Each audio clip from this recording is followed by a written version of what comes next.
आज सीटेट में एक नंबर का हम बताने जा रहा हैं। एक नंबर में कोई दोष नहीं है कि सीटेट में एक नंबर आपको आ जाएगा, खाली आप ध्यान से देखिए। इसका नाम है डिसलेक्सिया। इधर दिखाइए अक्षर में डिसलेक्सिया। अंतिम में शब्द है लक्स, तो लक्स को लुक्स पढ़ा जाता है, ना कि लक्स पढ़ा जाता है। तो लक्स को लुक्स पढ़ा जाता है, तो लुक्स मतलब होता है कुछ नहीं, और लक्स पढ़ते हैं इसको। तो जो पढ़ने में कठिनाइयां होता है उसको डिसलेक्सिया कहते हैं।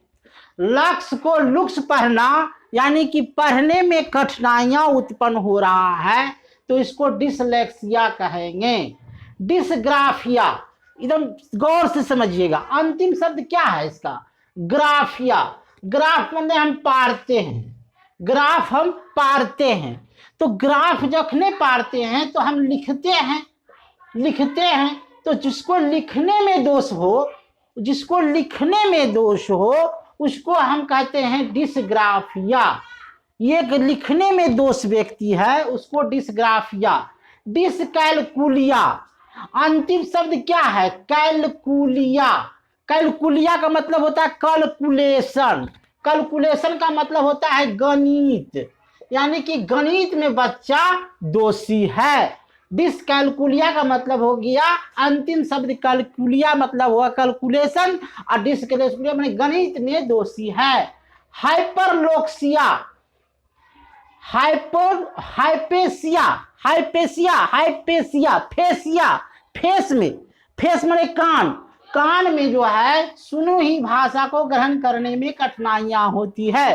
फेस माने कान, कान मतलब हो गया सुनी ही भाषा को ग्रहण करने में कठिनाइयां होती है। हाइपरलेक्सिया, लेक्सिया हो गया माने लेक्सिया मतलब होता है शब्द और वाक्य। शब्द और वाक्य को समझने में कठिनाइयां होते हैं, यानी कि बिल्कुल समझ नहीं पाता। जो शब्द और वाक्य को नहीं समझ पाता हो उसको हाइपरलेक्सिया कहते हैं। समझ गए? डिसग्राफिया किसे कहते हैं? डिसलेक्सिया जिसको पढ़ने में कठिनाई हो, डिसग्राफिया लिखने में कठिनाइयां हो, डिसकैलकुलिया गणित में कठिनाइयां हो, और हाइपरलेक्सिया सुनने में कठिनाइयां हो, और